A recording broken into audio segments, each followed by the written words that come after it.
Hello, everybody out there in podcast land. Thank you guys so much for tuning into the show. This episode of the podcast is brought to you by our favorite tax guy, David Roque. It's that time of the year. It's tax season. Tax season is incredibly daunting. It's intimidating. It's a time of the year that you really need somebody on your side that understands how to get you the most out of, everything that you've worked for all year. So having somebody that you are not intimidated to go and speak with and ask questions, somebody that's going to do whatever they can to make sure that you can maximize your returns is crucial during these times. David is an accountant and paintball player from South Florida with over 6 years of personal and corporate tax experience. And he has clients throughout the United States. So it doesn't matter what state you're in, he knows the legislation and he's willing to do whatever he can to make sure that you feel comfortable in getting, the most out of your return and are confident that his filings are, done with due diligence. And I can personally say so far, David has been excellent. We are so incredibly happy to be working with him with Play the Game podcast. He is doing all of the PTG filings and tax returns, and so far he's been absolutely amazing. We have a pretty complex situation with Tyler being in Arizona and myself being in California, so he has been amazing at answering all questions and making sure that we are comfortable in filing this return. He's really good at maximizing your return and making sure that you keep all the money that you can out of the money that you earned. So why not go with him? If you have a small business or have thought about starting one, David is also there to help you out with understanding corporate taxes. He can help establish your business, start up payroll, or help with bookkeeping. This is all really important stuff, and this is stuff that we're learning, Tyler and myself, along the way. We need better techniques, and we're going to be using him going forward, absolutely. Let him know that you're a fellow paintball player and that you're recommended by us at Play the Game, and he will make sure to help you out for under $200 for a federal and state return. I mean, that's crazy. That's great prices. If you guys have gone to H&R Block or any of these other places, they charge a hefty fee. It's pretty expensive to do your taxes. So we have somebody in the paintball community that is offering a great service at a premium price. And we hope that you guys definitely check him out. You can find him at his email, droque954@gmail.com. That is DROQUE954@gmail.com. He's fantastic. Check him out 100%. It is Roque Accounting. That is his company. That is his business. This is what he does, and he's here to help you. This episode of the podcast is brought to you by Lone Wolf Paintball. Lone Wolf Paintball is an online supplier that has been around for a very long time. They've actually been Michigan's premier paintball field and supplier since 1987. Now expanding into the online retail store, they are really trying to do their best to supply everything you need to the paintball community. They have it all. You can head over to lonewolfpaintball.com. If you want Field 1, HK, GI, Dye, it doesn't matter. They got it. You can surf the website. You can check it out. They have what you need, guaranteed. And they also boast excellent customer service and same-day shipping. That's pretty badass. You could go to the website, order something, and it's going to be sent out that day. That's fantastic. That's amazing customer service. So again, guys, if you would like, you could head over to lonewolfpaintball.com. You could also check them out on YouTube and Instagram. Their Instagram is lonewolfpb, and their YouTube is Lone Wolf Paintball. And you can see and keep up to date with all their latest deals, their sales, their content. It's a lot of really fun stuff. Play the Game podcast is excited to have them on board, and you guys should head over and become part of the community. All right. This episode is brought to you by Transfuse. Transfuse is the only all-natural electrolyte drink that you guys need to have in your cabinets. We love this stuff. We've been using this for an entire season now. This stuff is amazing. I feel great when I drink Transfuse. I drink it every single day. I don't go a day without putting a packet of Transfuse in my water. It's very easy, very portable, easy to travel with, and delicious to drink, which means that you're going to love drinking it and you're going to drink more of it, which is going to be incredibly beneficial to your health. Has magnesium, potassium, sodium, which are all amazing for proper hydration. It has zinc, vitamin C, vitamin B, and choline. These things are incredible cognitive enhancers and immune boosting formulas that you don't want to miss out on, especially in times like this. I'm telling you, I drink Transfuse every single day. I love it. Tyler does as well. Anybody who has tried it has been just pouring with great feedback back to us. There's a reason that they're at all the NXL events, and a lot of the top teams and top professionals are using this product. Do not walk around dehydrated. I never realized how dehydrated I was, even when I was drinking all sorts of water. It's not enough. You need the proper nutrition. You need the right ingredients. Transfuse has done a great job of curating the perfect formula. Transfuse is absolutely spectacular. And for all of our listeners, there is a special deal for any Play the Game listener. If you head over to translabs.com, that's TRANZLABS.com, and use code PLAYTHEGAME at checkout, you will get 10% off. If you subscribe, which means they auto ship you your package every single month, whatever you want, whatever type, whatever flavor, whatever electrolyte formula you desire, they will give you an additional 11% off. So it becomes a 21% discount exclusively for all Play the Game listeners. Huge shout out, and we are incredibly thankful for our supporters. And if you guys would like to go support them, it's translabs.com. Use code Play the Game. We are brought to you by Heal Brand. Heal Brand is the best CBD company that we have ever come across. I've been taking CBD products for years now, and I absolutely love it. But Heal Brand has taken my CBD consumption level to the next tier. This stuff is really the luxurious, high-quality, best brand that you're going to come across. Their whole claim to fame is the nanotechnology. It's the real deal. The claim is that through their nanotechnology, the CBD can actually break through the cellular wall and get into the bloodstream much faster and more efficiently. So you need less to do more. Often CBD products, you'll need to take it for a couple weeks before you really start noticing all of the benefits. With this stuff, as soon as you take it, you notice it right away. Within 15, 20 minutes, you're feeling the benefits of CBD. CBD is great for inflammation, anxiety, sleeping, all sorts of different stuff. CBD is really exploding on the scene because it has such a wide variety of benefits. I personally love to use CBD before I go to bed so I can get a full, well-rested night of sleep. Sleep is so crucial. It's so important. If you want to recover well, if you want to fight off depression and anxiety and those unwanted emotions, proper sleep is where you need to start. CBD products really help me do that, and Heal Brand CBD has a wide variety of options of different products, different formulas. It is all natural. It's amazing. This stuff is fantastic. You guys can head over to healbrand.com, check them out, and there is an exclusive offer to all of our PTG listeners. If you use code PLAYTHEGAME at checkout, you'll get 10% off. Yo, PTG fam, thank you guys so much for tuning in. This episode, we've got Harrison Frye Ventures, the Avocado King, the Pockecado King. From LA Infamous, he's getting ready for the season. He's been doing a lot of great things this offseason and all of last year. Was recently on the Ultimate Shootout, and he's really fun to catch up with. So we know you guys are going to enjoy the show. Without further ado, we will hop right in. That was an insane inside move by Marcelo Margot. Great communication. And the crowd starts chanting Harmon. Great shot by all the guys. So Tyler Harmon saved that game. He came out with 2 wins. Marcelo Margot was on fire. All right, Harrison Frye, the Avocado King God. Actually, I don't know. I don't know if that's you or Mr. Barrett. I don't know if you guys have actually thrown down for the title of the Avocado King, but either way, we got Harrison Frye here on the show. We're actually Avocado Brothers. That's what we call ourselves. I actually am staring at a big bowl of avocados.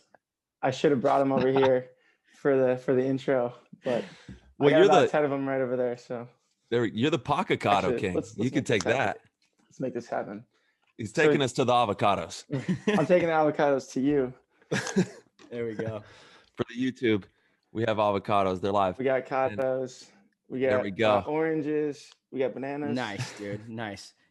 I'm avocado a day. Talk to me about the Pockecado life. I need to know more about what the Pockecado life is all about. No, it's just a delicious thing that I love to enjoy. And because I carry avocados in my pockets too, so I want to know, if we have the same movement going on or if we're moving different ways. I need to know. Yeah, sometimes you got to transfer to the gear bag. Because can't always be playing snake or playing Doritos with a Kato in your pocket. It gets messed up sometimes. Gets a little pushy. But my recent move has been just chopping up avocado, using a fork to smush it up, putting it in a bowl, and then just adding a little salsa. And that's that's like the cheat. That's my like quick snack. I'm hungry. And if you have some good salsa, it's like you're not chopping cilantro and onions and stuff. That's the instant guac. Yeah. I feel like I'm cheating, but it's good. Dude, life's all about salsa. That's all there's to it, You got to mix it up, make some delicious things on the road. I know me and Yarber, we're always, looking for something to eat. So we always have snacks with us. the pockecado is always a good move. When we're traveling, sometimes I do sandwiches in the bag. I got my own deli when I travel sometimes. Dude, that's the European secret. Yeah. European secret, dude, is in the hotel, because their breakfast at the hotels in Europe, it's amazing. They have like a full, cheese plate with a bunch of bread. You could cut up the sourdough, and so in the morning, they also have the eggs, the fruit, the yogurt and stuff. So in the morning, sorry, Ty, just a little interjection about the sandwich that you bring to the field. The move is, because you don't know when you're going to eat again out there sometimes, you know what I mean? Like, you're at the field all day at the European events. And so in the morning, you'll have your little breakfast, but then you'll go over to grab the bread, the cheese, and the deli meats. You make these little sandwiches and you wrap it up in a napkin and you put it in your pocket and sneak it out, because it's like a buffet breakfast kind of thing. You have sandwiches all day long. Cucumber on that's kind of the epitome of the pockecado life. I mean, you just described it right there. It's about being prepared and having something delicious ready to go. That's right. For sure. Because in paintball, it's a must. You have to be ready, and there's not always going to be food around. And someone like me, I have to eat constantly. So if I don't have food, it's a problem. Agreed. I've been so pumped recently because I started this relationship with Kate's Real Food. Yeah. It's these awesome, it's like, think of a Cliff Bar, but it's all organic, natural, organic honey, non-GMO, soy-free, all these things. And I can get down with all that stuff. And they send me a bunch of bars every month, and I just stuff them in my gear bag. Some of them get smushed and stuff, but I try to hand them out to everyone I can. So I'm all about it, and they're super delicious. And there's like 10 flavors. Shameless plugs. So I'm gonna do one too. Shout out to choose which one is my favorite. Yeah, man. I know it's bars. Me and Yarber, everybody, if you're gonna be going to a paintball tournament, you have to have some type of a meal replacement or something to hold you over. So me and Yarber will always be scrounging around. I actually just landed something with Garden of Life for a little bit, so they were sending me bars and stuff. That was pretty amazing, and it's just a must. You got to be ready to go for sure. Absolutely. Yeah. Yeah, man. So Frye Dog, where are you tuning in from right now, brother? I'm in Seattle, Washington. Yeah. So when I was on Thunder, I developed a lot of relationships out here. And didn't I say no stuttering before the show? I literally texted you that last night. I just playing, bro. One of them led to a good business relationship, and I'm here now, expanding on that opportunity. Nice. So I'm doing some property management out here. Cool. There we go. Met with some owners yesterday, and got a few employees, and cool. Here. Yeah, I definitely want to talk to you about that, because I've been able to pick your brain a little bit. I know you have a lot of different business ventures that have helped support you on your come up through paintball. Now you finally made it to the big leagues and are doing that thing, but you have quite a few things going on, some e-commerce. I know you often have, meetings over in Asia. You've got a whole team out there. And so I would like to kind of pick your brain on what that's all about and what you've done to support yourself, on the rise to pro. Yeah. So I have a Google SEO firms agency. So we look at websites and help them rank on the top of Google. So that's all digital marketing, which is super valuable. Yes. And I mean, if you can rank on the top of Google, you can control the minds of the people. Right? Yeah. I mean, what does anyone Who goes to do? page 2? Yeah. Who goes to page 2? No one goes to page 2. No one goes to page 3. I go to page 2 sometimes because I'm feeling dangerous, Yeah. You're feeling charitable. Yeah. Let's see what these guys. Yeah. No, it's just so amazing that to be able to control one of the biggest search engines in the world, and not control, but you're more like, the algorithm, you know how to work the system and what they require to get the people that work with you to the top of that page. Yeah. And some of our clients are so massive, and they're, and the things we're doing for them is, I get calls off some of my clients, and they're like, wow, you guys are killing it. All of our other marketing revenues are dead, and you guys are doing really good. So it feels really good on that end. We're most the number. What's the number 2 search engine if in your DuckDuckGo? Actually, I'd say YouTube. YouTube is a massive. YouTube is a search engine, and it's yes, it is. It's massive. At least in the U.S. There's some There's some Asian, there's a Chinese one, and there's a Russian one that are really big. Yeah. Yandex Wow. is a big one. Interesting. And that's so interesting to me because that really, like you said, it really does dictate where the flow of energy goes of searching for things, you know? And yeah, absolutely. yeah, that's amazing. A lot of us, we're in the crypto niche. We have clients in other niches as well, but a lot of ours are in the crypto niche. It's so basically crypto, gambling, and marijuana or CBD are really good candidates for SEO, because you can't buy ads for those. You can't buy crypto Google ads, right? Yeah. There's a certain amount that you can, and if you're registered with the FinCEN and the US government, but for the most part you can't buy it. And the same with marijuana and gambling, you can't just buy Google ads. So SEO and organic growth is one of your only options. So wow, that's what you do. And it's all algorithms. It's all a numbers game essentially. Yeah, it's the same like Ronnie's YouTube, right? And you guys stuff like you guys are putting correct titles and doing stuff in the background of your videos. You're adding tags and stuff, and just to help kind of boost searchability, so that when someone's searching paintball podcast or paintball dynasty or something, you guys are coming up. And the same with Ron, anyone on YouTube or even Instagram and stuff like that. Interesting. That's why we add hashtags to our Instagram posts and all that. It's just like a lot more involved with Google, because Google's just the smartest algorithm in the Frye world. Ventures. Yeah. Frye Ventures, come Frye at Ventures, me. baby. Yeah. Frye Ventures. Yeah. Gotta say, you've had some amazing Frye. Yeah. Yeah, I'm on the cusp of starting a YouTube channel. It's actually going to happen. So good. Right now, if you go into my Instagram, there's my YouTube link is there. There's nothing on the channel, but I've been in talks with some super awesome video editors that are gonna help me out. They're within paintball, and nice.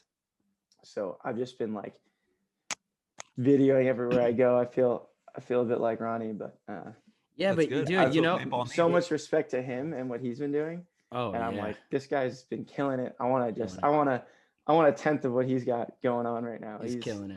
He's been doing awesome. So, but it's also what he's doing is so good for the sport. He's the only one. He's consistently putting out content, and YouTube's huge. That's again how video gaming has blown up, is because people's eyes are on these personalities. So we talk about it on the show often. We want more pros that are doing that kind of stuff, and that's awesome that you're having some videographers that are going to edit and put stuff together. But dude, at the same time, just start doing it. Tyler and I had that same kind of dilemma in the beginning when we were doing some stuff. I'm like, bro, just film some of the travel and put it together on iMovie or whatever it is that you use.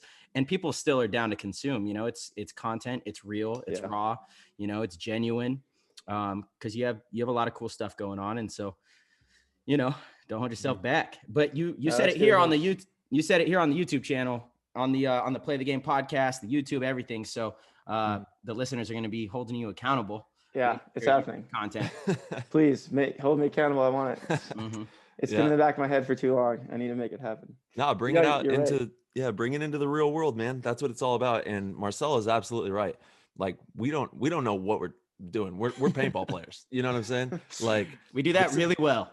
Yeah, we're paintball players, and we just enjoy allowing the paintball community to have a voice and be able to come on the show, tell their stories, tell their background, their lifestyle. And it's been really amazing, but like we're winging it, and I think that's the best place to be. You should stay in a place of winging it, because then you're going to be constantly growing, and becoming a better version of yourself, hopefully.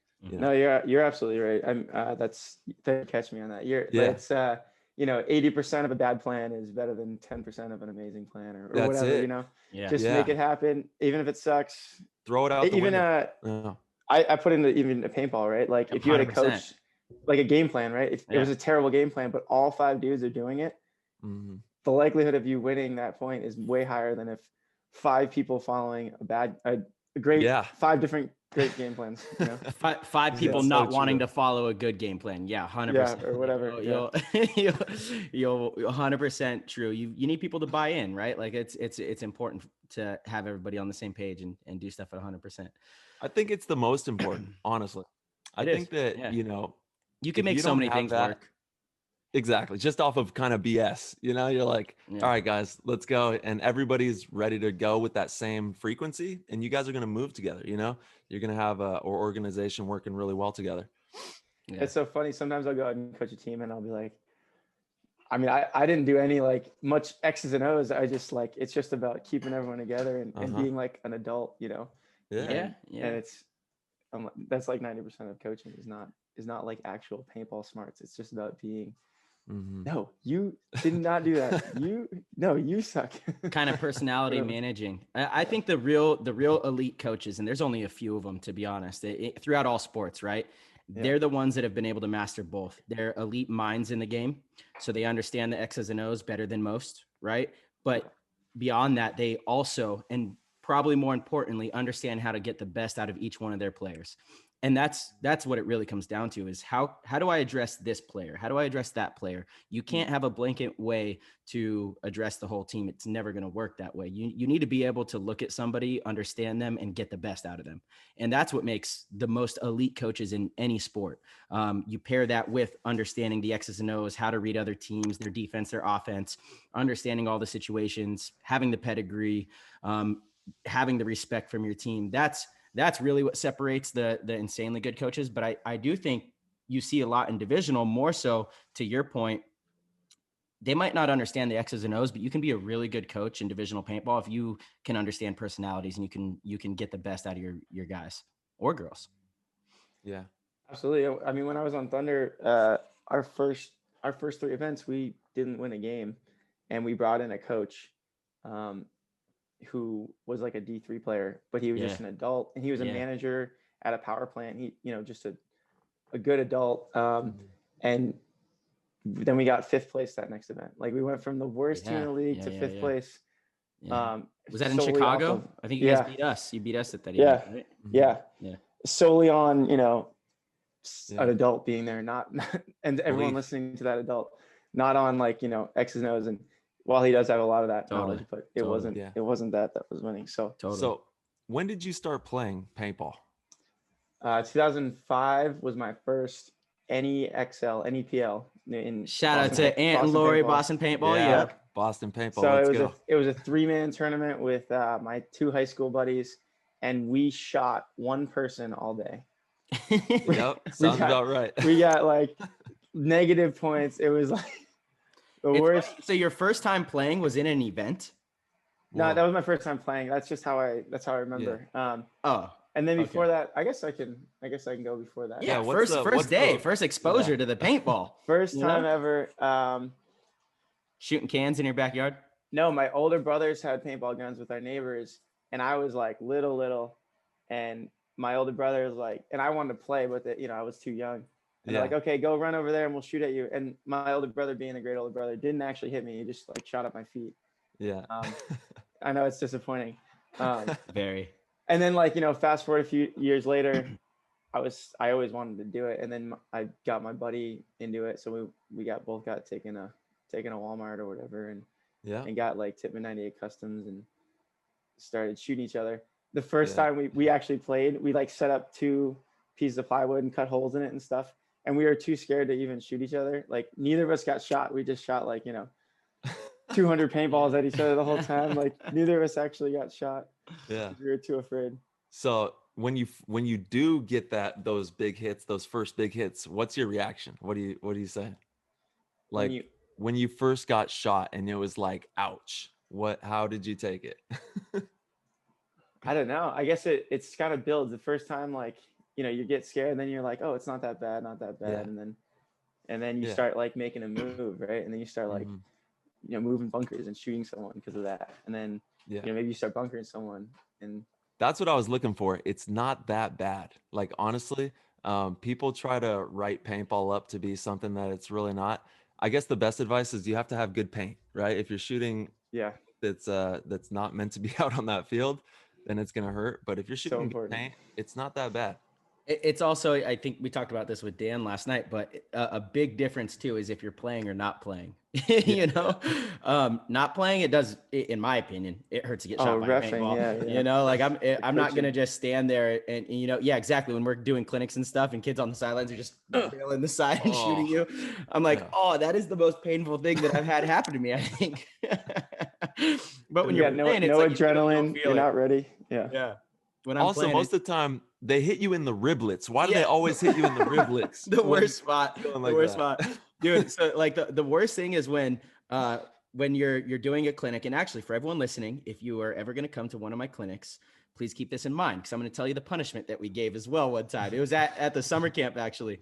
We were doing 3-on-3, snake side drill, and in the corner were 2 tall cakes, so a flat edge bunker that's straight up. And these kids, everyone that got in that bunker was just shooting the side of the bunker, just coming out and gunfighting relentlessly, but just destroying the side of their bunker. And in that, paint's bouncing off the bunker and hitting me on the sideline, right in the riblets, and all of us. And like, it got to a point. Both sides. Yeah, totally. Both sides. It got to a point to where I was addressing it to everyone and said, guys, one, there's multiple reasons not to do that. When you shoot your bunker and you break paint all over your bunker and then your barrels in that, you don't have an accurate gun. Like, that happens all the time. I see that in divisional all the time. They have just soup of paint in their barrel. 2, I can imagine the refs, if you're blowing the refs up, they're not going to like you very much. They're looking to like pull you out. So anyway, after getting shot for half the day, I finally said, okay, listen, you guys, all of you go stand on the sideline. And me and Ryan got in mirrored up in the corners, and I just started gunfighting. I'm just shooting the side of the bunker and all the paint's going into them. I'm like, see how much that sucks? That's terrible. Stop shooting the bunker. I've never thought about the ref's point of view, but you're right. If the ref is getting riblets, he's not happy. He's ready to throw a major. He's not happy. You better not have any rub on you. Exactly. No, it's so good that you put them in the situation. Like, okay, this is what it's like. Because it's anything. You can teach someone theory all day. And we just did a drill the other week. I was in San Diego for a clinic, and I had like a guy in the back center, and I was like, all right, get as tight as possible. And I had a guy in like the D3 or like 50 Dorito, and I was in 50 Snake. And they just had to survive for 15 seconds. And we were just laning them, and they had to get as small as possible. And some guys really sucked at it, and some guys were really good. And then I'd kind of creep up and make that angle smaller. And then the next day we played points, and I saw someone do it, because sometimes all you need to do is survive 5 or 10 seconds. The guy forgets about you, and then you come out and blast him. Or your teammate shoots him too. Like, that happens a lot. If you could have just lived for 5 more seconds, we were in position to kill that guy, Right. Yeah, I know. It's absolutely one of the most important things that I don't think enough people talk about, actually, is that bit right there. Like, you have got to get so tight and do whatever it takes to make sure that you don't get hit with that paintball. Because like Marcelo said, those couple seconds are game changers. It's the difference between them getting a point or not getting a point, or a flag pull. It's like, it's everything. You got to make sure that you really give it your all, and don't, like, I hate it when I see someone just like chilling, just, playing and leaning back and just gets pelted. I'm like, what are you doing? Well, he wasn't in the snake yet. Yeah. Play like they're always over there. That's his job. What is his job? That's his snake. Exactly. Yeah. And how frustrating is it when you're that front guy, right? And you're like, oh, if I kill this guy, I win the game. I route the field, I shoot that guy. And then you can't shoot that guy. And then you miss him or whatever. And then now the game is another minute long or another 2 minutes long, because he's still in there, and you can't break that. Yep. And that 2 minutes is valuable, because who knows what could give on the other side of the field. Right. You could be in position to win the game, but if the one person you need to come off the field doesn't come off the field, well, now maybe their team starts, making moves on the other side of the field. Your guy. Whatever. Yeah. Survivability. I mean, it's the name of the game. That's why I love, the PSP, when they did stats, survivability was a stat that contributed to your overall ranking. I think it still should be. Oh, it absolutely should be. It's one of the most important things in the game. You only need 2. Alive. You only need 2. You need the kill count, and you need that survivability. We need to at least have those 2. And of course we can add to it as the years go on. But we need those 2, especially. Easy to keep metrics on too, especially with footage. It would just take time, unfortunately, but you could see clearly how long somebody survives within each point. Yeah, that's actually one of the easier ones to do. Exactly. Kill count. You know what? Dan does automation. I'm sure he could handle that from the show. Yeah, I mean, you would still need somebody to click, Yeah. right? Like, okay, alive, dead, whatever. But Yeah. yeah, he does. We'll have to talk to him about it. See if I know. What's the I've been thinking about this since I saw that movie. What's the baseball movie when they take the super nerd and yeah. he just looks at the stats and they make a team Moneyball. based on Moneyball. I feel like if we made a paintball team like on either premise, like 5 guys that survive and then 5 of the top killers. I don't know, it'd be funny to see. Yeah. You need both. I think honestly, to be honest, I don't know that. I agree with you. Yeah, I don't know that the separation between the people that survive and the top killers would actually, like, if we spent a whole season keeping track of those two stats, I think if you took the top 5 killers, they would probably also be within the top 10 survivability. You know, there's very few exceptions. I feel like, some of the front attackers that are always up there, they're still, you're looking at like the Bernikovs, the Mouses, the Chad Georges. They're still surviving. J-Rap, Archie, they're surviving, right? And that's what has made the game so hard for new players. And I want to talk to you about this actually, because you're an up and comer. You're trying to, earn that recognition in the pro ranks. It's so hard because these attackers that, you're always taught, your job is to get in the snake, go down the field and trade with somebody. If you get a second body, amazing. Right? Like that's as an attacker, even on the Dorito side, if you can do that, you've done your job. But now you have these attackers that are also so poised and experienced. They're doing that and staying alive throughout the whole game, shooting 3 or 4 people. Like it's a hard mountain to climb because of the experience and poise that a lot of the pros that have been doing it for a long time possess. Yeah, absolutely. I mean, if I do what you just said, go shoot a guy, trade with a guy, I feel like, someone might give me props or something, but I feel like that's not good enough, for sure. Yeah. Anytime that you walk off the field, it should be registering as not good enough, because there are always ways that you could have navigated to be still playing, different tactics you could have used in your gunfight, different tactics you could have used in your movement, different tactics in your awareness, your processing, your communication. There's so many layers that you can approach any situation with and still survive it, if you do it right. It's a hard game to play though. Yeah, I was gonna actually counter argue, but you've then I thought again, like the only counter argument I could make, but I still agree with you, is like if it's a 5-on-3 and there's a guy in the center or something and you just have to go kill him, but still you can do it in a better way and survive, right? That's funny, because I was going to counter, but it wasn't going to be a 5-on-3 situation, which I agree with you. In a 5-on-3, you should be able to do it without trading your body. I feel that exactly. because with teamwork, you should be able to get that guy off the field without trading your body and risking a penalty. I was going to throw it to Ryan at World Cup.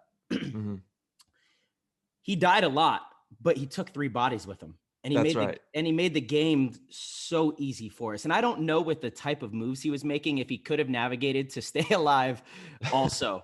I guess it's always possible. But with that performance, he did exactly what he needed to do in every moment. Right. And remember, I was talking about having the awareness of 10. Yeah, that old man, he can ball. He'll ball you up and roll you down the hill. You know what I'm saying? He's one of the best paintball players to ever play the game, and it's because he is keeping track of all 10 people just about as good as you can. I think he just closes his eyes and runs through, and he just gets really lucky a lot. There's a bit of that, dude. That's what I think. A lot. He gets lucky a lot, He's really lucky too, but he's also, he's very smart, and he puts the game together just phenomenally, and that's what it takes. I like what you were saying though, because you touched on it with the show with Dan, but you're right about keeping track of the 10 bodies. Yeah. So sorry to interrupt, but I would like you to elaborate on that, because it's such a crucial point. Yeah, I mean, it's 5 versus 5. I think most people are only thinking about maybe half if we're lucky. Most people out there are thinking about half of the people out there, and that's just not the way the game works. You have to be thinking about 10 players, and it's really hard to do. That's what makes paintball so difficult. And I couldn't even imagine playing 10 man. Can you imagine Chris Lasoya thinking about 20 people out there? You know what I mean? Chris was running through and seeing the matrix. He was seeing O's and ones, you know, like binary code, because it's just such a task. I think that's why Oliver had so much success, is because he started and had success in 10-man. You know, that's his first pro event, 10-man, Only gets making easier. those moves, Yeah. you know, and then it's like, oh, there's only 5 of you that I have to, count for. You know, there's only 10 of us versus 20 that I have to worry about. Yeah. It's amazing. But that's you know, I think that it's not talked about enough in the sport, but that's really the game, right? That's what, when people talk about playing the highest level paintball, that's where it's at right there, is that awareness. And then you couple in your skill set, you couple in your teamwork, and you have winning stuff there. Yeah. It's you know, it's a juggling act. That's essentially what paintball is. You're a good juggler though, Frye. You know how to juggle it. Yeah, I'm gonna juggle some kados. Yeah, he's gonna juggle the kados on the show. He actually is. He got one little. Oh, I can keep going.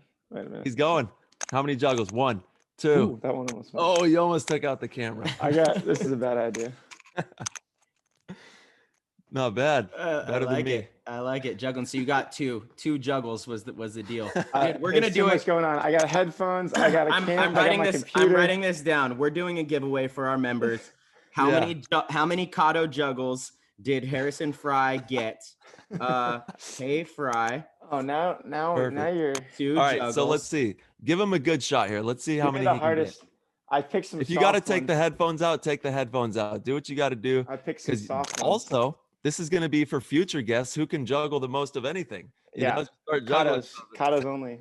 And I got a real soft one here. I got 2 hard ones and a soft one. I just want to make the record. Does that make a difference? Nobody really cares, dude. It makes a difference. Be gentle, bro. How does it make a difference? I'll see. All right, for all the listeners, he's on the 1, 2, 3. Okay, you got 3. We're at 3. One more chance. This is it. 2, 3, 4, 5, 6. 6. Gosh, wow, dude. I don't really like that number, but we're going with it. 6 it is. So that is the magic number for the giveaway. We will be announcing that to our members over there on the the old member site, Patreon, and we'll figure out something cool to give you guys. That I like that. That's fun. I could juggle a little bit too, but I'm 6 is about my max. I'm terrible. There's no way. I can get a few, but I can't keep it going. You know how to start it is with like scarves, like little scarves or tissue paper. That's how you start. That's how you learn. My mom did it for me when I was a kid. She's like, interesting. You got me tissue paper. She's like, this is how you juggle. Boom, boom, boom. Yeah. She was probably so easy. You should wipe your tears all the time, you know? She also say, hey, why don't you juggle these? It doubles as a tear wiper. Doubles. I love it, dude. So, hey, I want to dig into the, obviously your early years in paintball and kind of just talk about what it takes to become really good and get to where you've gotten, right? Because that's what this is all about, is progression. So what are just some key bits that you can give the listener about progressing in this sport and really taking it seriously and becoming good at it? Do you want to start with the history too? Or sure. Just... Yeah. Okay. Yeah, absolutely. So started off just playing with the kids. And then I think I was just kind of the most into it out of all my friends. Sure. We were all just in middle school and high school, or I guess middle school. And I was just on PB Nation every single day, like watching paintball videos and like observing as much as I could. Real quick, how old are you now? I'm 29. Okay, cool. I know I look like I'm 18, but I'm 29. No, it's a good thing. Yeah. Just for the listeners, so they have a gauge of where you're at. I actually met with a owner yesterday at the building, and she's like, "Oh, are you here for school?" I'm like, "No, I'm about to take over your building." Dude, that's what happens when you show up in a robe. That's what happens when you show up in a robe and no shoes on because you're grounding. Hey, you'll be proud of me. You'll be proud of me. I bought a new shirt yesterday. Dude, that's insane news. Breaking news right here on PTG. I haven't bought a shirt in a long time. I mean, we get so many. How many clothes? Yeah. That's for sure. So before we head on, talk to me about grounding, and then we'll get into the roots here. I think it's earthing. Grounding. I messed up. Earthing. It's called earthing. Yeah. Walking barefoot. It's so there's a whole lot of electric magnetism reasons to do it. And just being in nature, like a lot of times we're just so, especially if you live in a city or you're inside on your computer all day, there's just so many like electromagnetic waves. One big thing I do is always turn my phone into airplane mode when I sleep, because you got this thing next to your head all day. It's like sleeping next to a microwave. Yeah. It's just not good for you. Like I don't Elon know. Musk says that there is no chance the radiation from your cell phone does anything to you. He also says that you have radiation from literally everything around you in those levels. For sure. We got our Wi-Fi things next to us all day too. Like, it's just I don't know how much I trust him though. I think he's an alien. Dude, nothing anyone tells me will convince me otherwise. And if you guys got your own, I'm with you. No, I'm with you. I'm with you. Yeah. Let me just say this. Every single day I go outside barefoot. Every single day. Yeah. One of the things I do, because I wholeheartedly believe in what you're talking about with the electro, call it what you want. There's something going on with what we're living on and us as beings. And when you are able to just ground yourself, it has a profound effect on like how you feel just overall, you know? For sure. When I and it even like translates to my sleep. Like when I have the cell phone thing, when I forget to turn it off because I'm texting or something and I fall asleep with it next to me, and I sleep 8 hours with it, my dreams actually change. I literally feel like, wow, I'll have like crazier dreams, and when I wake up, I will not have the same amount of rest, and it's crazy. I'm gonna push back on that though. Do you think that could be because you're texting right before bed? There's some, yeah, all right, sure. You know, like your mind isn't in sleep mode. You're looking at this light. Yeah, no, I agree with that. Sleep is such a wormhole. I mean, we could do a whole show just on sleep and the amazing miracle that sleep is. You know, it's such a peculiar thing that we have to recharge, you know, every night, and there's so much that goes on in that process. Yeah. But the grounding stuff is like, you know, we can talk about the electro reasons too, and then but even the physical stuff, like, I mean, just having your feet outside of shoes and being able to grab the ground, because your feet are like little hands, right? You can open your toes, right? You can grab the earth, and you can walk with it. And a lot of people are flat-footed, right? So that inner arch starts to flatten out, and myself included. When I walk, you can see my foot kind of does that as it walks. It rolls. It rolls inwards. So the more you're kind of out of your shoes and using your feet, you're just strengthening all those muscles. I so agree, man. And you're just feeling the earth. It's awesome. I try to do, when I do a hike, I try to take my shoes off at least for a while. Yeah. One time we were hiking in Sedona in Arizona. Shout out to Sedona. So beautiful, dude. Sedona's insane. And it's a perfect place to be barefoot hiking, because it's like the ground's warm. Supercharged. That earth is supercharged. Yes. That you're and it's like a magical place for sure. Totally. And we're hiking, and this guy passes us. He's like a 50-year-old guy, and he's like, "Do you have your shoes off?" I'm like, yeah, try it, man. It's awesome. He's like, "No way. Oh my God." And he took his shoes off, and he had the most gnarly, like gross looking feet. They've been like trapped in these shoes. Dude, don't feet shame this guy. I'm just saying. Come on, bro. I'm telling the truth. And I'm like, try it out, man. It's great. He's like, "You are blowing my mind right now. Oh my God, this is amazing." He's like, "Yo, guys," he's telling these other people, "take your shoes off. Oh my God, this is amazing. You just changed my life." And I'm like, "That's great, man. I hope I changed your life so much." And then he's like running down the path. "Oh my God, this is amazing. I'm a doctor. You just changed my whole life." I love that. That dirt in Sedona is like really fine as well. So it's like a powder almost. So having your shoes off there is like, that's really the real deal right there. Yeah. It's like going to the spa for a day. And you'll pass these other, other people like, "Oh, you training for like a marathon? You training for like a..." Yeah, I'm doing I'm a tough footer. They call it tough footing. Tough footer. No, and it's even great. Like when I go on a hike now, I'm like, "Well, what shoes do I bring?" You know, like you're always like, "What, should I bring these shoes? Like, should I bring some running shoes? Like, is it going to be flat?" I'm just like, I don't even need to worry about that. Yeah. I'm not going to wear shoes. No, there's something to that. These are my shoes, the rubber, you don't want to just be touching rubber all the time or whatever is in these soles of your shoes, I just don't know that it's guys. You guys wear socks, right? And then there's like also the knee. There's a thing over the rubber. That's true. Yeah, but those are mostly made of. But all we're saying is once a day, at least once a day, try to, or once every 100%. couple days, ground. It's a game changer. And actually, I challenge everyone, like look at your foot and see how wide you can. There it is, dude. He's got the toes on the shelf. See how wide you can open it up. Toes on the shelf. It's actually takes practice to open it up, like a full hand. You're right. Yeah. Yeah. Dude, I think it's so incredible that you're talking about the muscles in your feet, because actually that was such a massive part of my recovery. I had a physical therapist. We had him on the show. Shout out to Naveed. But he is so unique in the way he approaches injuries. He likes to, all the little muscles in your body, he wants to strengthen those to take stress away from the major joints. And so I've been doing that for 10 years, and a lot of it was building strength in my feet and my ankles for my knee. Right. And Absolutely. so it was all of these exercises and different types of training geared around my feet and my ankles to help my knee. And at first I was like, well, okay, all right. I just bought in fully and noticed so quickly the improvements in those muscles in your feet. If you're not strengthening those, you're not going to have, you're so much more explosive when you have that kind of strength. You're so much more agile. You're so much more likely to be able to recover from a fall or a slip, and that is all injury prevention. So it's crucial, dude. I'm going to give away one of my biggest secrets ever. I typically don't train with cleats on. Like I will just go and run around with my feet.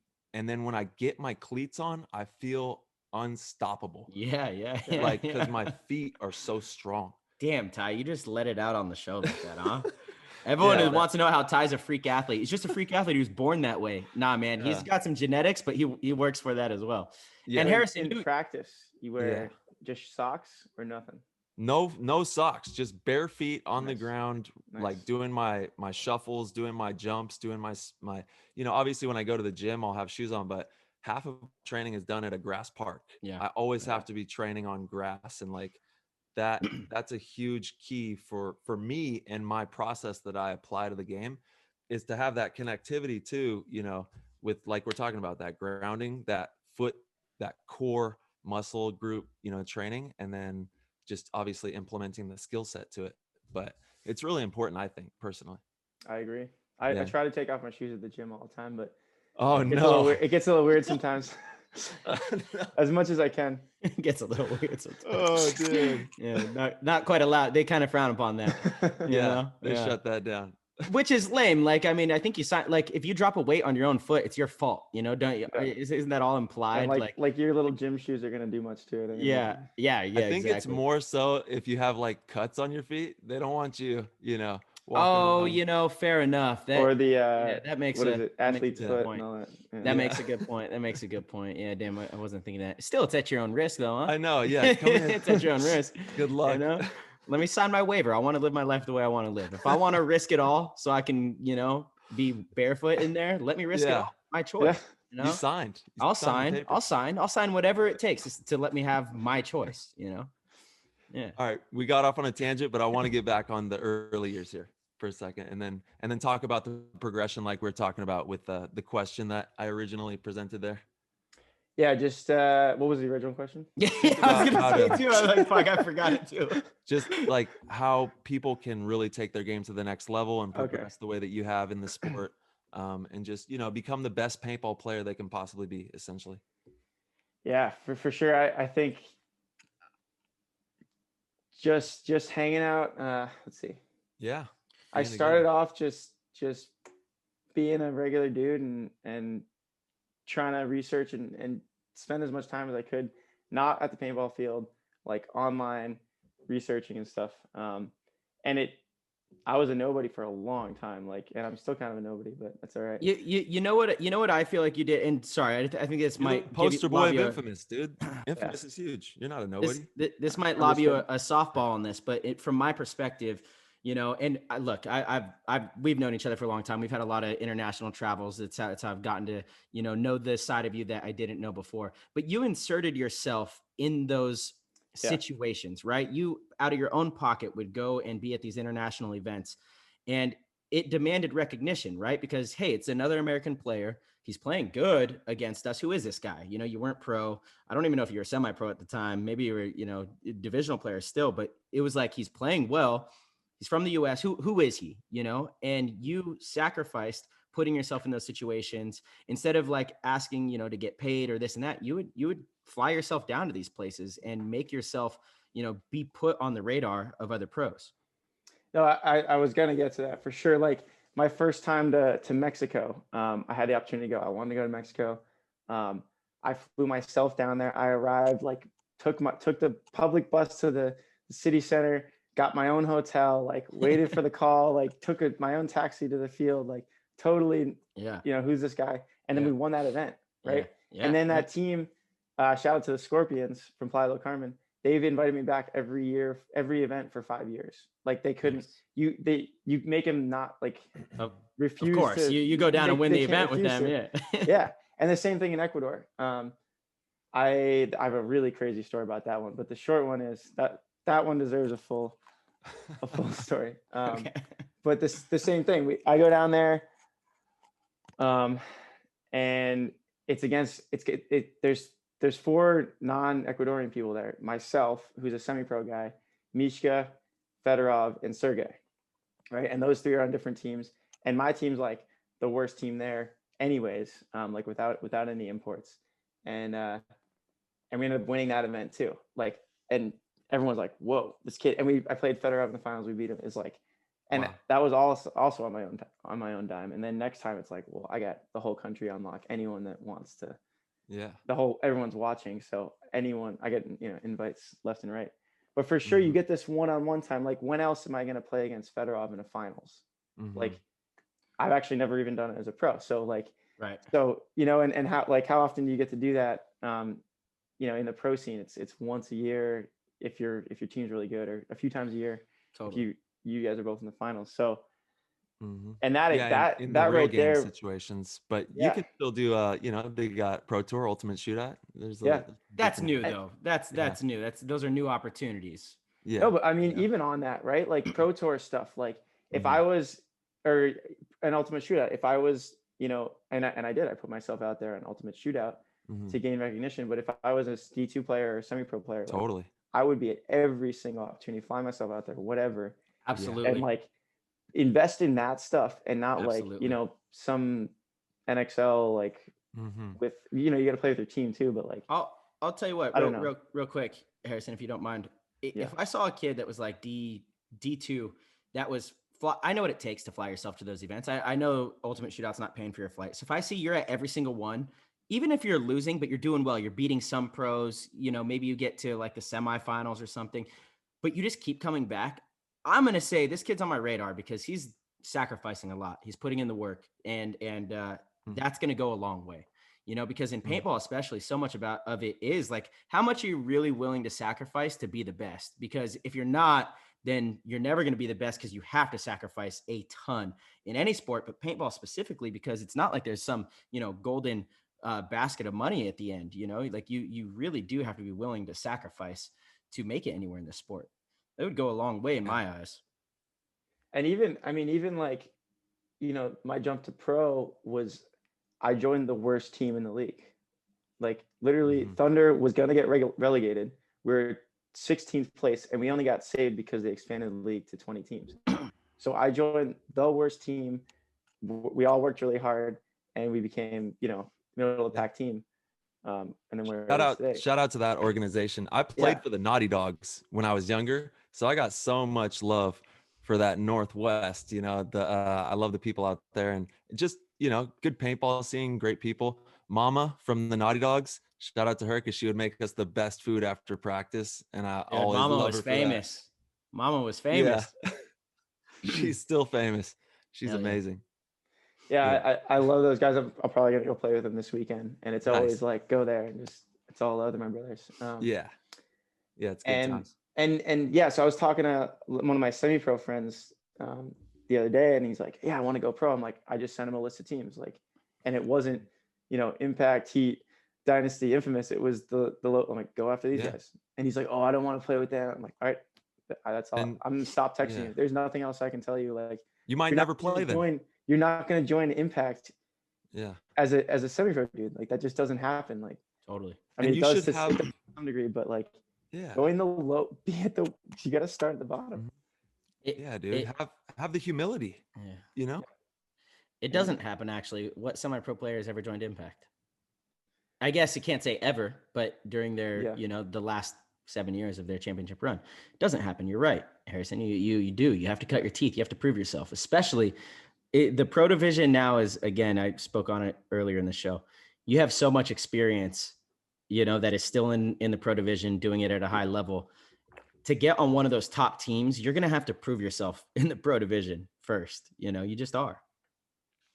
Yeah. And now, I mean, like in the past few years in the pro division too, there's been a lot of semi-pro guys that have come up, myself included. And just even like all those new teams like LVL and stuff like that, like all those dudes are in a better position. If you're in semi-pro now, they're in a better position than you are, and they all want it. And so there is like that new talent. I'm not saying they're, those guys are elite or anything, but they're all trying to be, Yeah. So sure. The competition is higher from top to bottom. I don't think it's, the top half is higher, but or it's, very, very well experienced and all that. But all those bottom half guys they're pushing. So they're pushing. I agree. I don't disagree with that, but I don't think they're close. And it's I think the disparity has come in the last 2 seasons. You've really seen it to where a lot of teams are competitive, and a lot of teams, like LVL is a good example. They can beat you, they can definitely beat you, but they're really no favorite to win the event, at all, or not even a favorite, but like even a dark horse, to win an event right now, you have to have so much experience and so much talent, and that's the difference. And so I think we're probably saying the same thing. I'm just being a little more critical on the standard, and the standard should always be to win at the highest level. A lot of these teams can win games, but you're not going to win an event, right? And that's going to take so long for them to get enough experience to do that. Yeah, it's all about leveraging your time, right? Like you have a finite amount of time in anything, in life in general, right? And you don't want to be investing that into avenues that aren't going to produce for you. So like Marcella said, invest in things that are going to have the best ROI, like going to an ultimate shootout repeatedly and showing that you're going to get lost in the sauce at an NXL event. There's too many people, there's too many things going on for you to really get a good eye from a top level person or somebody that's going to recognize you. But if you invest your time in the right avenues and do the right things and do it for the right reasons, you're going to have a good chance of making it, if you're really doing the work. So just like really focus on investing your time into things that are going to bring you the most value.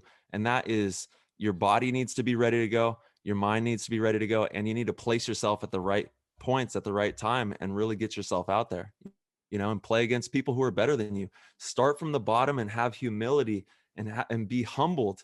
Like if you're coming into anything saying that you don't want to start because you're not at the top, you're already lost. You're already done, because the chances of that are so dismal. You need to really be humbled and start from the bottom and embrace that journey, because that journey's, you can't just go to the top. You need that journey in order to do the things that the best players in the world do, point blank, That's all there is to it. Yeah. Just to bring it full circle. I think the biggest factor for me was those international events and having the exposure. And Jason Edwards said it to me one time. He's like, yeah, all of a sudden I saw like this semi-pro kid giving clinics in like in Australia. And like, who's this kid? Like, and just, and having the exposure and then being there being able to play against these guys, like, and perform. When else are you ever going to do it and perform? And you did that. That's what you did, Harrison. That's exactly what you did. You invested yourself in the right spots at the right time, and it's worked. Yeah. I'll never forget the first time that we met was in 2015 Langkawi, and it was that's the first time I remember meeting you. I think that was though, right? And all, like, we were there for Team USA, and all of a sudden you're just standing around, because you're one of the other Americans there, and I'm like, who is this guy? Like what do you think you're doing here with Team USA? I was like, whatever, okay, see if he could play. But it was, just a funny situation that you bravely put yourself out there. And honestly, it wasn't received well sometimes, but now it is. Now I look back on all those times and I'm like, dude, I'm honestly proud of young Harry. He like, look at you. You're sitting here on the show. We talked about this. That's awesome. You're someone that when we play against you, we have to account for. You've earned that, and you've set out and built the life that you want. This is what you wanted to do, and you kind of just did whatever it took to get in those shoes. And I appreciate that. I really do. Mm-hmm. Thank you. That's what it's all about. That's coming full circle for me and Marcelo's relationship, which has been it's been a roller coaster. I had a roller coaster relationship. I had to beat him down for a long time. Like, who do you think you are, dude? You can't come over here and do this. Even the Team USA thing, that was like a weasel move on my end. Like I think I only got. Somehow I was talking to Damien and he was just trying to make a buck on me and was like, I was like, hey, let me buy one of those Team USA jerseys. So he probably overcharged me for it. And then I got to Langkawi and I was like, hey man, so is that, and there was one of my name on it just cause he charged me for it. And then I was like standing around with everyone. Exactly. And then someone's like, hey, you're in, kid. I'm like, all right. Yeah. All right. Love that. This guy, dude, we had a playlist. It was a total weasel move, but I mean that, I love that. I remember there was actually like one 2-minute interval where I was like, this is really awkward. I might have to just leave right now. And then someone said something to me like, where do you play? And I was like, I'm in. Sweet. Yeah. Nice. Okay. I was about to leave. I was about to be like, all right, I'm out. This is awkward. We also like the pros that have been around for a long time are kind of salty too. It's like you gotta earn this opportunity, especially to wear a Team USA jersey. That's very important. In Langkawi, you have the Russians and Tauntauns there. It's a real kind of thing. So yeah, and that there's so many people there in Langkawi. Yeah. It's like that event was huge. Such a cool event. I miss it. Rest in peace. Yeah. Well, we'll be back soon. Yeah. I see things going back to quote unquote normalcy in the next couple of years. I don't know that never going back to normalcy, brother. No, there'll be a new normal, which is fine. It's going to be good. It's going to be great. But I do not believe that life will ever resume the way it was pre-pandemic. That's not a bad thing, in my opinion. I think it expedited a lot of futuristic things that are here. We talked about it a little bit on the show last night, actually. Yeah. But there's life has changed, and again, I don't think it's a bad thing. I think in many ways it's a good thing. But life has changed. The way people interact and the way things definitely will be different. And pre-pandemic normalcy, as we say, that's not. But the travels, we're not going to have to not travel. Yeah, that's what I'm saying. Yeah. Going back to go there. Sure, as long as you're vaccinated, you're going to be able to go. Which is good. You should be vaccinated. I need to sign up and get mine, actually. I think that there's a lot of new rules that are going to go into play, and they're just they're doing what the bosses do. That's what they do. Indeed. Indeed. Boss is boss. So yeah, just on that, take advantage of this opportunity right now. Everything's so topsy-turvy. There's certain advantages in business and paintball and life and whatever aspect you want to call it.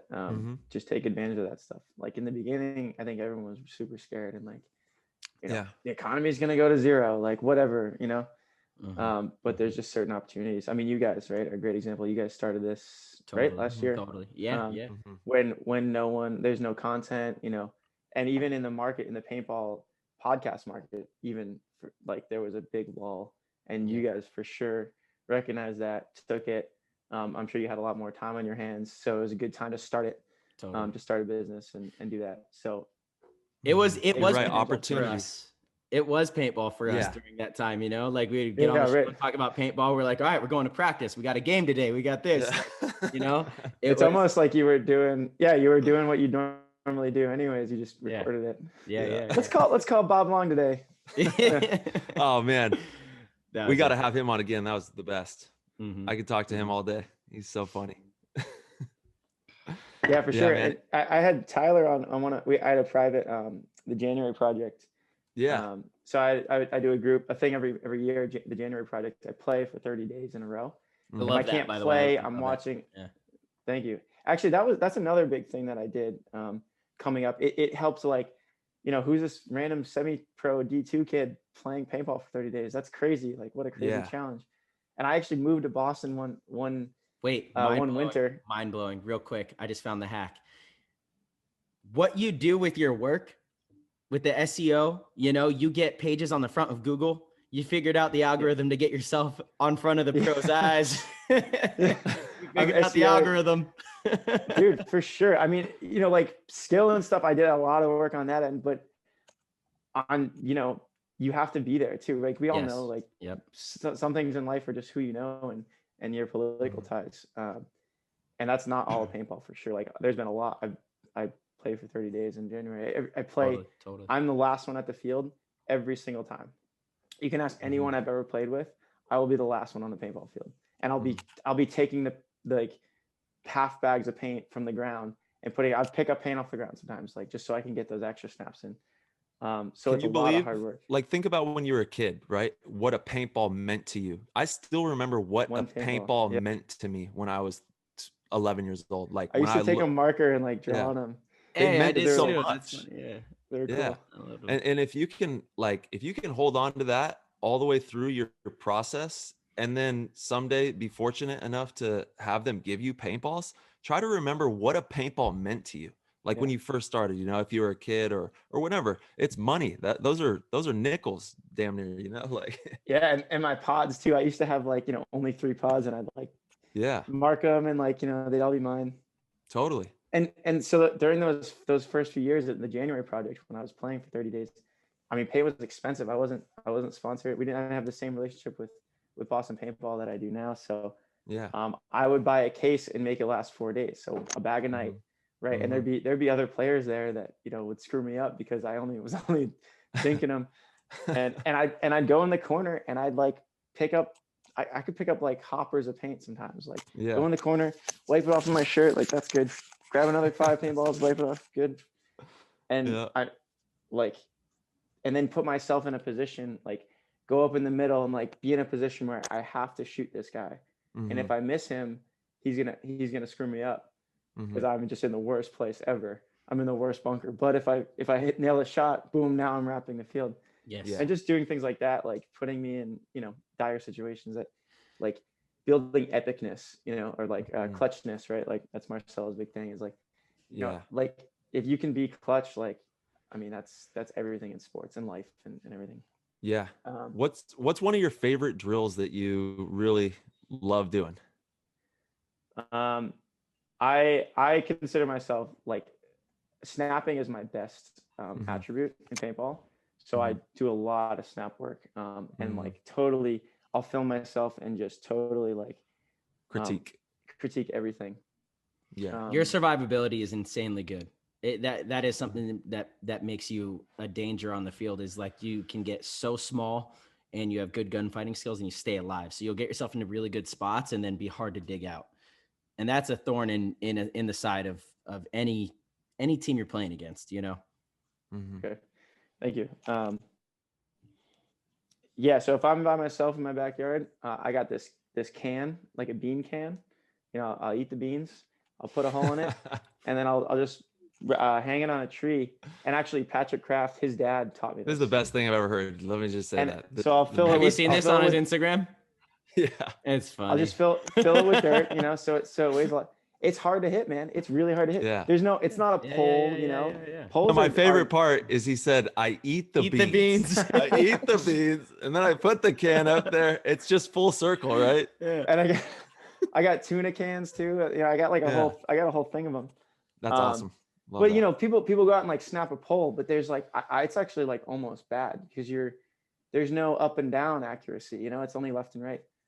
So if you're ever snapping, like you're at the paintball field and you know you're trying to pick a point on a net or like a pole, make sure you're picking like a paint spot. Or that's not true, because instead of shooting you in the pack, I usually raise it up a little. You know what I'm saying? I go up and down. Yeah, well, that's, you know, you gotta have point. You don't want to go overhead.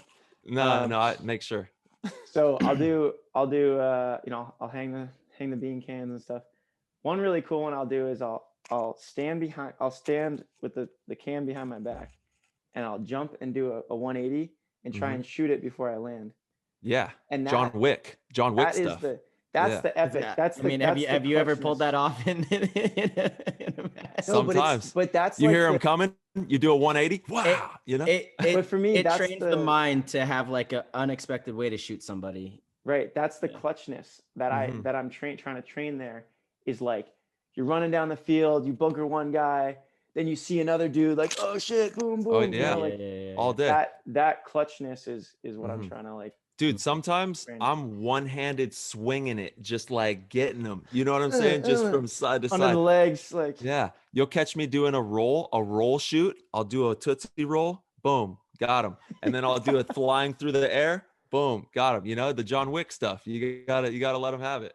Yeah, and if you can train that, I think clutch is mental.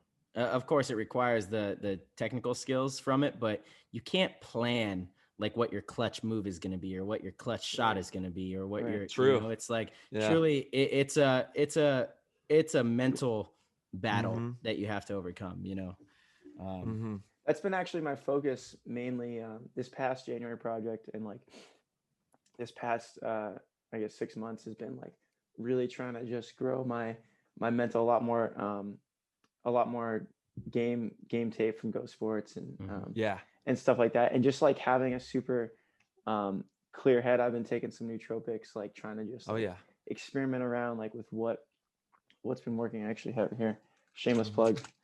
Oh, here we go. If it's not transfused, dude, don't even talk about it. Oh, and so transfused has a nootropics coming out. Yep. I want to experiment with that one for sure. Bro, we were on it at World Cup. Oh yeah. Boom, bam. Facts. So the W is because of transfuse. I had largely attributed, to be honest. That stuff had me feeling great all weekend.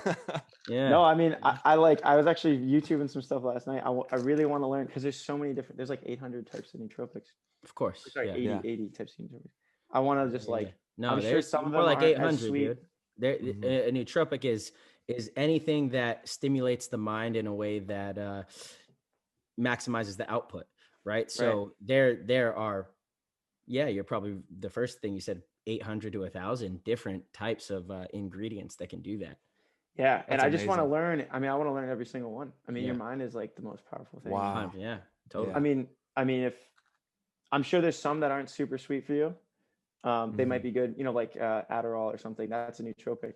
I don't want to be taking Adderall every day, or Ritalin and stuff. I've actually never taken it, but that's it. I'm glad you said that real quick, because a lot of people don't realize that just because something is labeled nootropic, it's not necessarily good for you, and it could be unnatural as well. Yeah.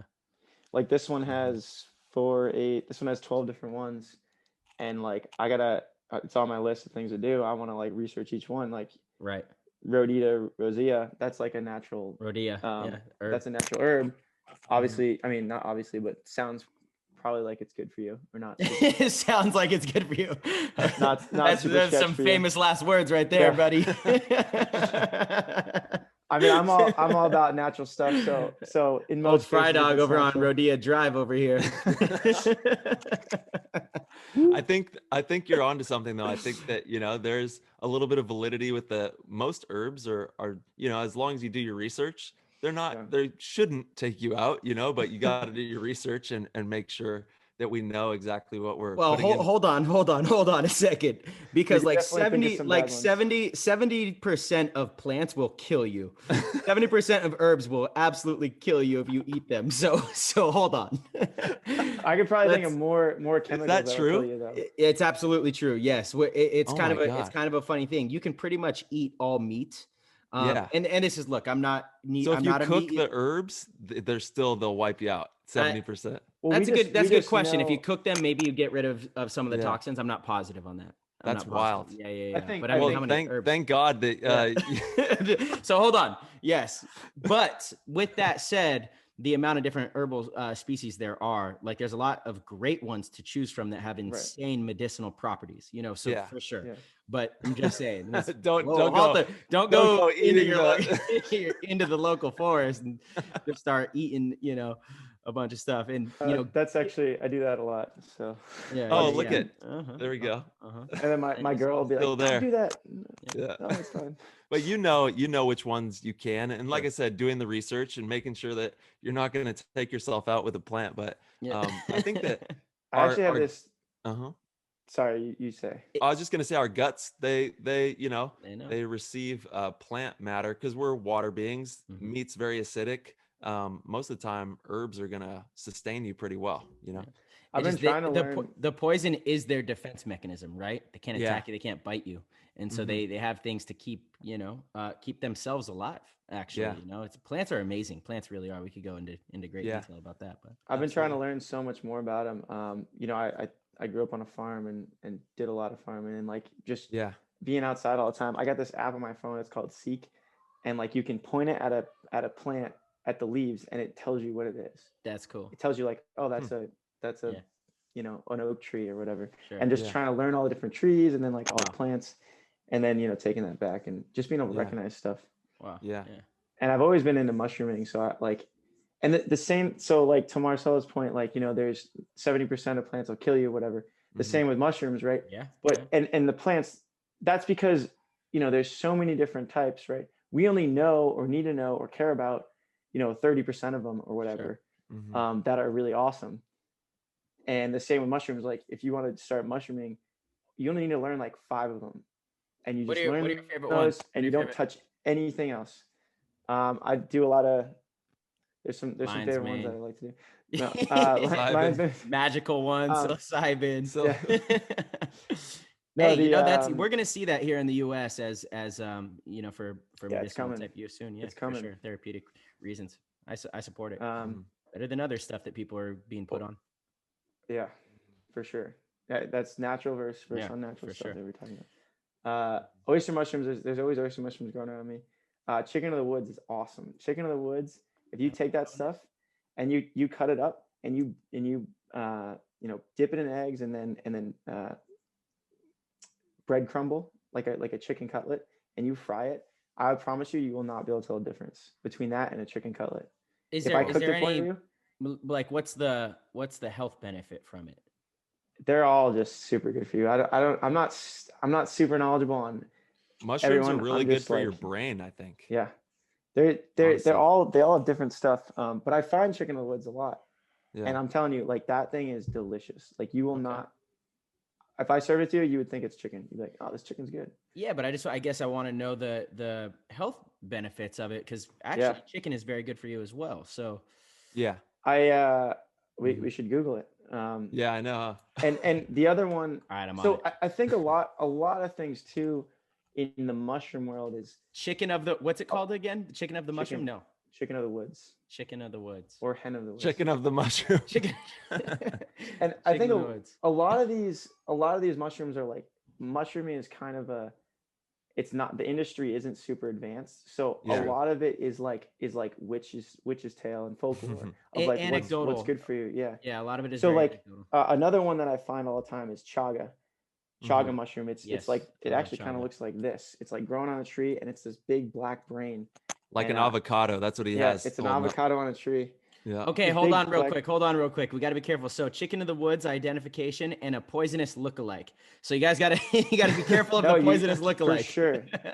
That's what I'm saying. You learn I have this mushrooming 101 book and it's like there's like 5 mushrooms. You learn 5 of them, that's it. Don't touch anything else. Yeah. Good. So it's a great source of protein, dietary fiber, potassium, vitamin C, and A.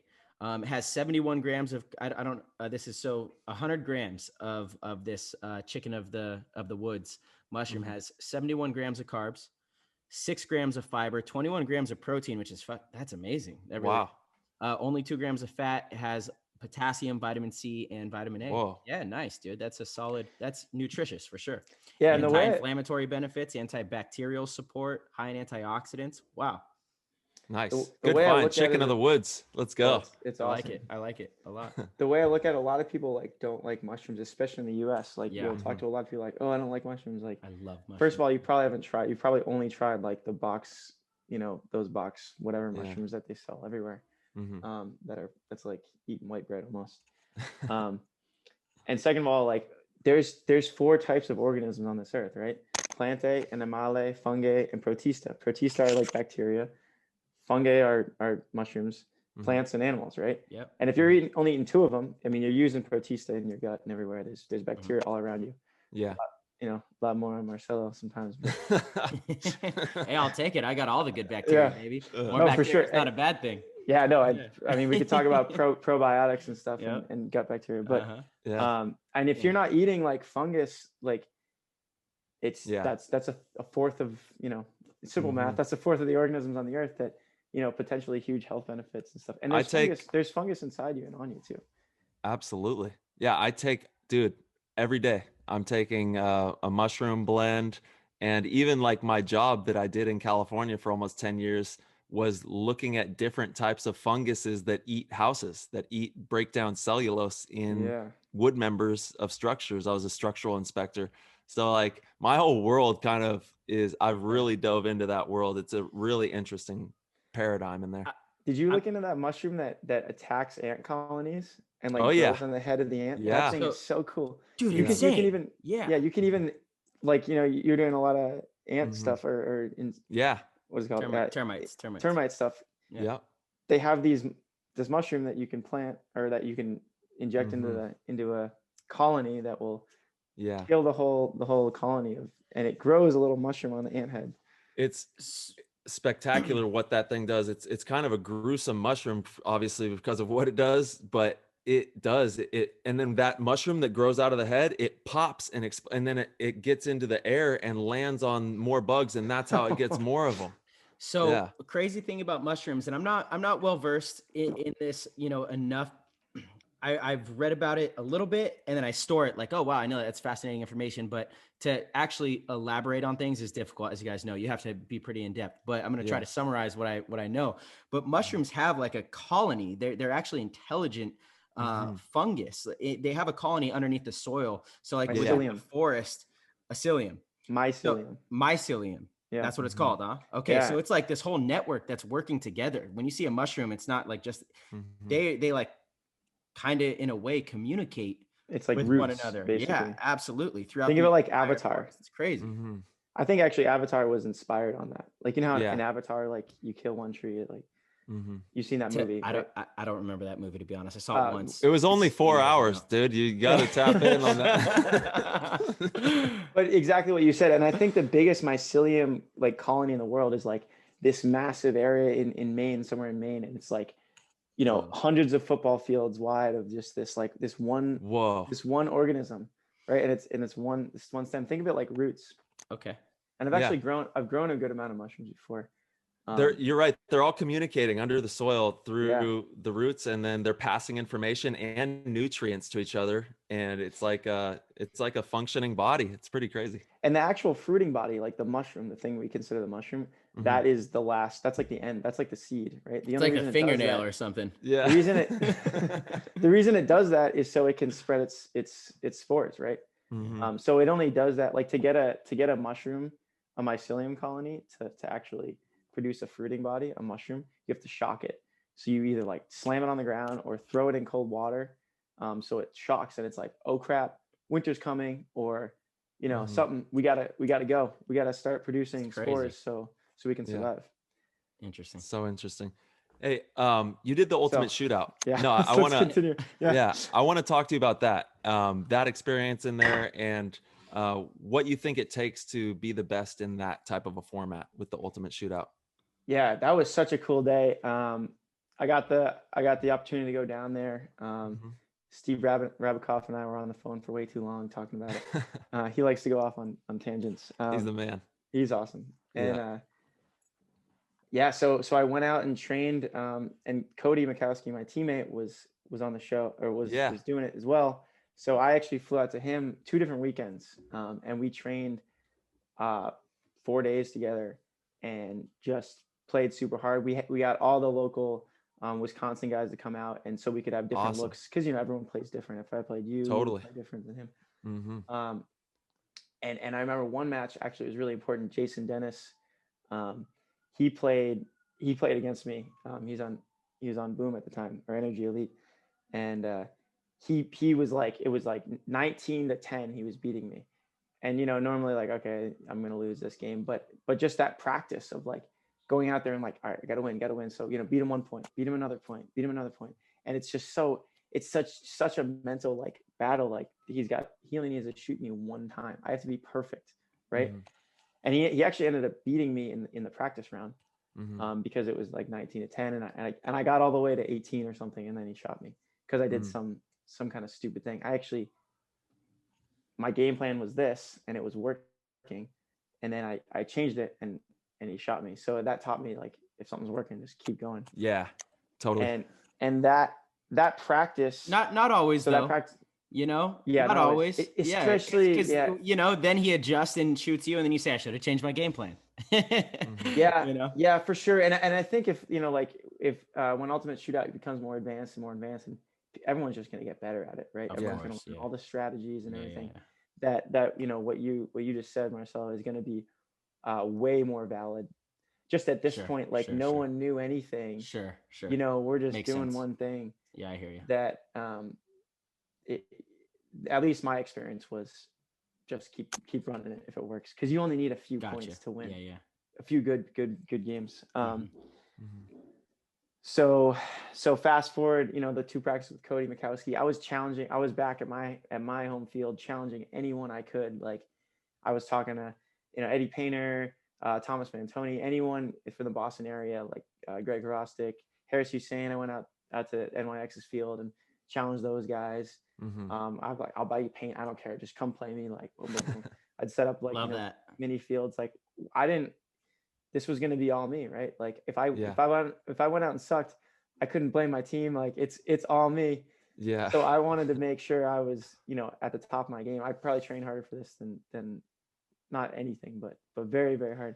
I was running every day, just making sure I was ready to go. It's barefoot, just you out there. Barefoot. Yeah, running barefoot. So got to the event, and I was, it was actually amazing. I was the only one that went there early to look at the layout.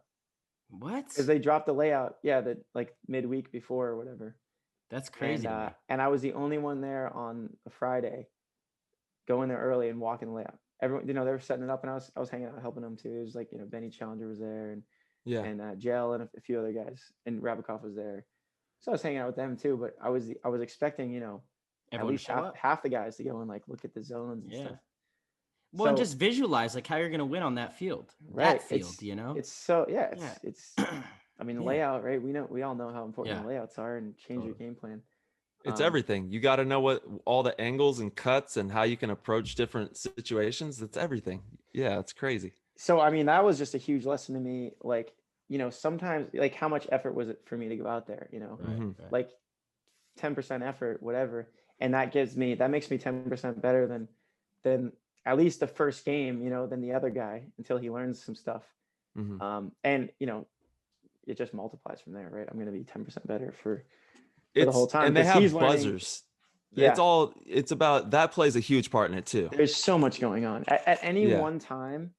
There's like 5 different moves you can make, and they're all, like, good moves, right? You can go back, you can go forward, you go left, right, center, you can hold, you can go to the top. There's so many moves. And if you lose the guy for a half a second, he's gone. He's at the buzzer, and you just lost 3 points, or he got 3 points, right? I mean, it's, everyone's so quick, and, in this game, that all I need is a half a second of you not knowing where I am, and I'm the other way.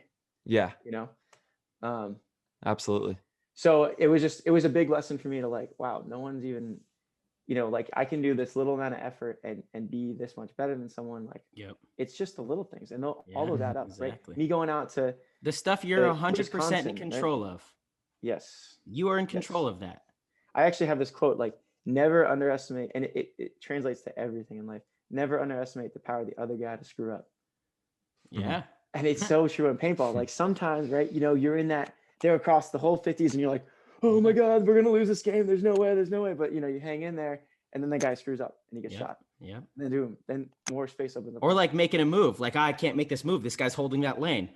Well, then you just jump through the lane, and you're like, oh, he screwed up. He missed. That's another one too. It works both ways on that, for sure. Yeah. Yeah. Sometimes it's his bad, or his or hers. Sometimes his good. Whichever pronoun you want. Yeah. Yeah. His or hers. There. Them. They. It's. Not it. That's not a pronoun. You can't use it. Harrison. That is not a pronoun. But I think you were going to say it is going to be a great day once we get off this show, because we've had such a good time talking. We've had a great time. Yeah. So real quick. So I recently changed.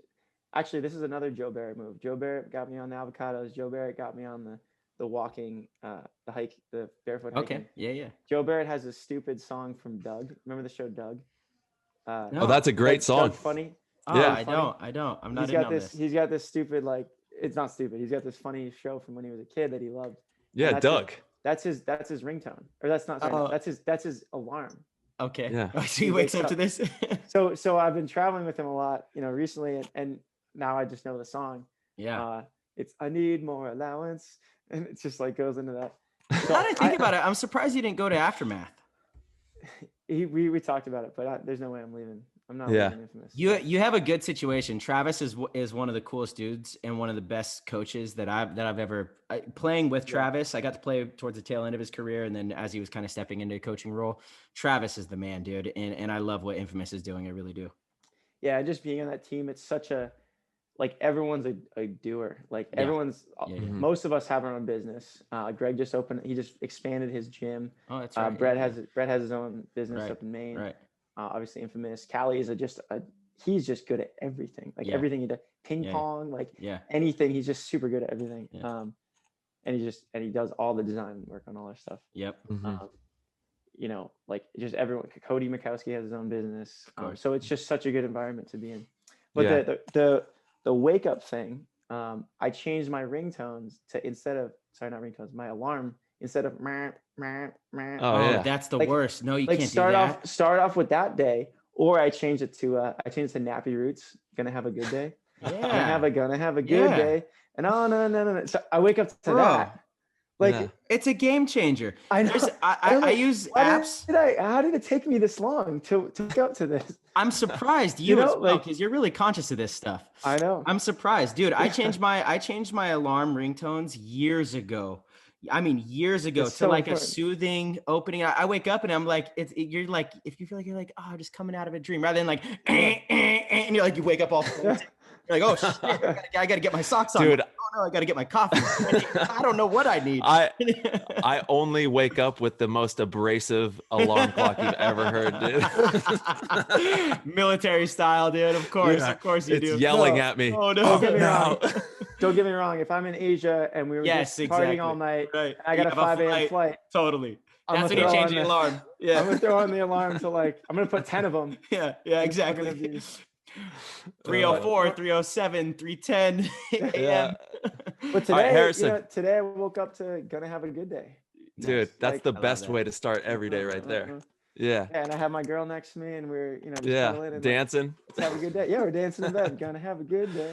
Yeah. And I love your girlfriend, international foreign. Oh yeah, wife. Sorry. Yeah, that's right. Congrats. It's right. Yeah, man. Love that. International and she's from Russia, right? Yeah, Russia. Yeah, like how cool is that? Your travels have brought you foreign love, and I think that's very special. I think it's amazing. She's living in the U.S. now with you, right? Yeah. All signed up and signed in. Signed, sealed, delivered. Yeah. Nice. Signed, sealed, and delivered. No, and paintball was such a big actually like helper in the early years of the relationship, because I didn't have a whole lot of money. She didn't have a whole lot of money. We were both in school, and I'd be going to Europe for paintball. Yeah. Come on over, and then I'd go to Russia, and she does a bunch of international international school stuff. So she'd come to the U.S. for a while. She actually went to Harvard for a while, which is right in my backyard. So it was just it started off on a great foot, because in a lot of relationships, paintball is a hindrance to seeing each other. And for us, it was the way we're seeing it. Yeah. The catalyst. Yeah. Yeah, and then that like forever paintball will be so special to you guys, because that's kind of like what did it for you. So that's really cool. I appreciate that. That's awesome. Love that. Hey, all right, before we let you go, hot take. Aliens, they're declassifying all the news. Is it real or is it fake? What do you think? I'm not a talker. I'm a watcher. I'm looking, I'm observing. So when they're there, I'm not going to be surprised, but if they're not there, I'll be there too. Don't worry. Adjusting and just like Corona, I'm there waiting for opportunity, Yeah. seeing what I got my kados. It's CG. Don't worry. It's just CG. Just CG. Harrison, and sorry to the listeners. I have a family matter to tend to. I got to, get someone over to a doctor's appointment. But Harrison, we're gonna have you back on the show because there's so much that we did not dive into.